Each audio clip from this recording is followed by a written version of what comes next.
question, it is a much, much, much bigger deal than the sports world appears or seems to me to be making of it so far. And again, I am dumbfounded, Stephen A. Smith, by the lack of reaction that Jordan Spieth got yesterday afternoon for putting himself in the strongest position ever since this record was achieved by Ben Hogan, the late, great Ben Hogan, in 1953, a year in which he won the first 3 majors. Jordan Spieth put himself in the strongest position since then, stronger than Tiger Woods, stronger than Jack Nicklaus, stronger than Arnold Palmer, to close this deal. And the reaction seemed to me to be, that's cute, that's nice, ho-hum, on to the next golf story.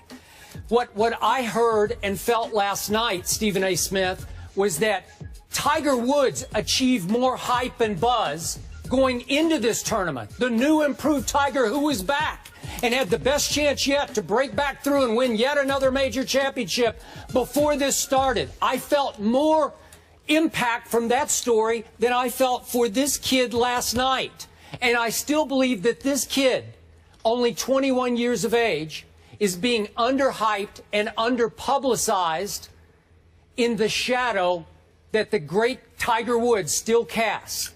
And again, we were all spoiled rotten by the electrifying performances that Tiger Woods once gave us. Seems to me like it's a long, long time ago, because clearly we have to go all the way back to '08 since the last time Tiger broke through and won a major championship at the United States Open. But to me, the reaction of the golf community still seems to be, hey, if it's not Tiger, it's not that big a deal. It's okay, it's a nice story, but ho-hum, it really doesn't matter that much if it's not Tiger Woods.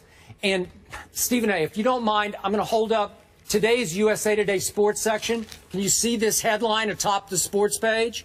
Now yes, I'm going to read it to you. Amateur, aces gather atop the leaderboard.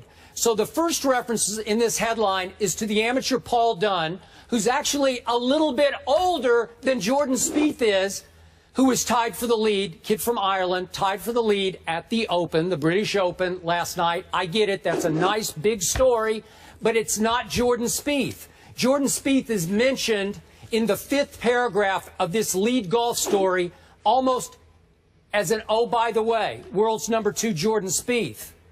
Really? Now, again, I'm not taking a shot at USA Today. Love this newspaper. Read it cover to cover every morning. I think this typifies the general sports world reaction as of last night going into today. And for those who don't know or don't care, just for the record, Arnold Palmer won the first 2 in 1960, but was 4 back going into the final round. Jack Nicklaus won the first 2 in 1972, but was 6 back going to the final round. Tiger Woods came completely apart after winning the first 2 majors in 2002, was all the way 12 back going into the final round of the British Open. Jordan Spieth was a shot back. Jordan Spieth just birdied #1 today. Jordan Spieth parred #2. I'm not sure what he's doing on #3 because we're on the air now. But he is in a commanding position to close this deal. And to me, the sports world is still sitting back and saying, yeah, but it's not Tiger Woods. Your thoughts, please. Well, my point is that, I appreciate you so early. I mean, immediately following the weekend, you make me laugh because you're literally sitting there feeling, coming across as if, you're shocked, and it has such an incredulous attachment to it when it comes to your emotions. I don't understand that. It's exactly what I told you it was.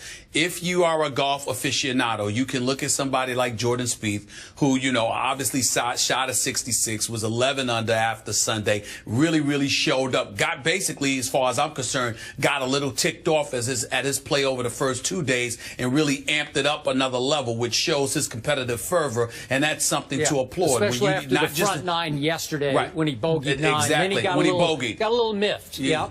He got a little miffed after he bogeyed on 9. My point to you is that that's one of the things, to touch on your point where you're absolutely right, and you should have a deep appreciation for the level of competitiveness that he's bringing to the table, because it's not just about his greatness. It's not just about his accomplishments in winning 2 majors already on the cusp of tying Ben Hogan and his record in 1953. It's about the fact that there's a competitive fervor that comes attached with that skill set, that when he is down and when he is behind and when he is looking at his game and he's not overly impressed, this dude actually gets an attitude and then comes up the rear roaring and ready to run over everybody.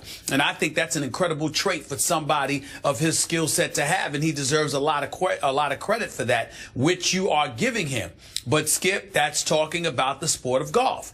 If you really want to blame the world about why it's all about Tiger, who was just straight garbage, to be quite honest with you. I mean, when you look at the way that he played, you know, just finishing as awful as he was, 5 back first day, you know, 238 in game, you know, day 2, can't even make the cut, for crying out loud. Didn't birdie 1 single shot, just embarrassing, to be quite honest with you, which just conjures up, you know, memories of my soliloquy that I echoed just a few weeks ago when I said he needs to retire and step away from the game. But the reason why Tiger, to get to my point, still is bigger news than the Jordan Spieths of the world, Skip, look no further than in the mirror. Look at yourself. Because you, being the golf aficionado that you are, playing and loving the sport and watching it as religiously as you do, capable of giving lessons on it, for crying out loud, as much of a student of the game as you are, you know better than me or most others that Tiger, being the transcendent figure, you got caught up in that too. Sure. So you basically spoiled the golf world about talking about more than just golf when it came to Tiger. So the fact that Tiger has fallen off the map, just getting back to talking about golf ain't enough for anybody outside of golf aficionados or avid golf lovers. If you want to get the average Joe out there, mainstream America, really talking, I'm not talking about noticing what he did on highlights on SportsCenter or whatever, but if you want to get people talking about Jordan Spieth, then he has to be a transcendent figure, or at least let time pass, because we've been so spoiled by the transcendent figure that Tiger Woods is, that we forgot about Spieth. Even when we talked about Mickelson, to some degree when we talked about Rory McIlroy, the fact of the matter is it was either during the height of the Tiger era with Mickelson, or immediately in the aftermath of Tiger's dissension with Rory McIlroy. So ultimately you found yourself talking about these guys, using them as an excuse to get into Tiger, which made the stories more relevant. But because Jordan Spieth is up there right now and marching towards the #1 spot in the world, and Tiger walked into this weekend ranked 241st in the world and looking like he's nosediving even more, if that's possible, what do you expect? You expect what you're getting, which is Jordan Spieth. Really looks great. Here he comes. Well, we wish him luck. For those that are watching golf today, outside of that, everybody's going to work, doing what they want to do, going about their business. That's just the way it is. Okay, but can you grasp the fact that what Jordan Spieth has done so far this golf season might just be, if he closes his deal today, beyond anything Tiger Woods ever accomplished, as great as he was? And I've often called him the most dominant player for a stretch we've ever seen in the history of golf. But can you understand? Yeah. Okay, so what he's doing has not been done for 62 years. He is dominating the sport in a way right now that even Tiger, in performance, in achievement, did not dominate. But because Jordan Spieth is just a nice kid from Dallas, Texas, with no rough edges, no big backstory, he doesn't curse on the golf course, he didn't get in any trouble when he was in college at the University of Texas, he didn't get suspended, there's no rough edge to him. I find him to be a little arrogant, but he's that sort of oxymoronic, humble arrogant. He still comes off as a nice kid, a courteous, nice kid. Well, that doesn't play well in today's world. somehow that doesn't capture the imagination. Tiger was a thunderstorm waiting to happen. Tiger from the start in 1997 let go of curse words. They flew out of his mouth in front of those boom mics on the tees and near the greens. So again, that made him a little edgy, a little, like, oh, wow, the kids were amazed by Tiger Woods. Well, again, you're not wrong, Skip, because you're never wrong about your golf, but you're giving an incomplete picture. And here's what I mean by that. When you talk about Jordan Spieth, you talk about the outcome. When you talked about Tiger's game, you literally talked shot after shot after shot. Something amazing happened seemingly with each round as it pertained to Tiger. Whether it was something out of the rough, whether it was something off the tee, whether it was his putting or whatever the case may be, there was something. Whereas with Jordan Spieth, he just seems to be methodical. He continuously comes at you. Doesn't necessarily blow you away with a wow moment or moments of greatness per se. He's just consistently very gifted at what he does for the most part. And it seems to be more so than the competition at this moment in time. So in the case of Jordan Spieth, you're looking at the results. In the case of Tiger, you are literally, just transfixed moment to moment because of the greatness you may witness at a particular moment in time, and you don't want to miss it. You don't even want to blink because you might miss it. Yeah. That's the dichotomy that exists between the two. Sure, all of those other things that you said are absolutely correct. But with Jordan Spieth, I find myself waiting to see the score. With Tiger, I need to see him play when he was in his prime. Okay. I needed to see him swing. With Jordan Spieth, all right, where's he at? Where's Day at? Where's Oosthuizen at? Where are these guys at? That's just the way it is. So, quick comment for me on the headline I showed you in today's USA Today. Amateur, aces gather atop the leaderboard. Jordan Spieth happened to be just one of those aces atop the leaderboard. Right. He's one shot back from a chance to do something that is all-time great, and he's not even in the headline of today's USA Today. Not taking a shot at them. This typifies, I think, the general reaction. And I'm saying to you, all they're saying is he'll be a headline tomorrow if he wins. But right now we're waiting to see, is he going to match Ben Hogan's mark from 1953 where he won 3 straight majors within a calendar year? Is he going to do that? That's all anybody's waiting for with Jordan Spieth. If it were Tiger in his prime, we would be looking at him every swing. Do you remember there were times when SportsCenter and other networks literally went away from their scheduled programming to watch Tiger swing?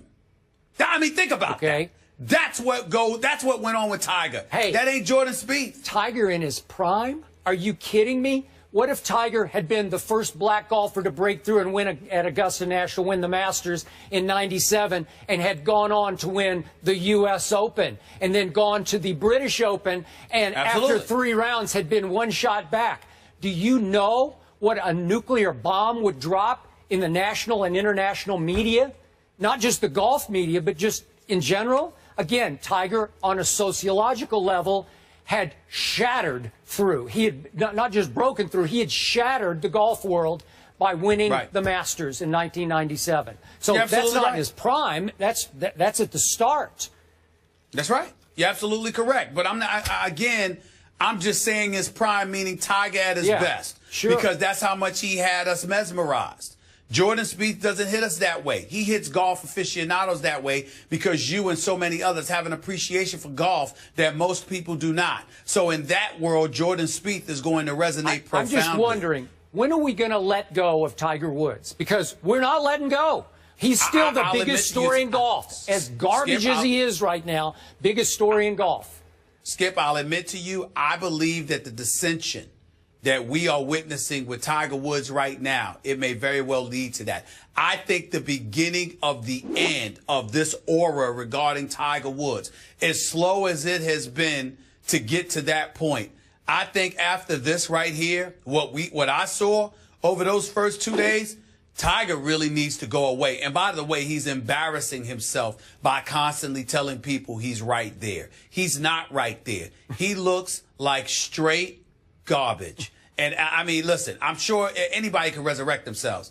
But to watch Tiger right now, it's getting to the point where it's painful to watch him, and you literally are finding yourself feeling sorry for him. He really needs to think about taking a break away from the game and just disappearing, because he's not himself at all. He's not even a shell of himself anymore. It's a disaster.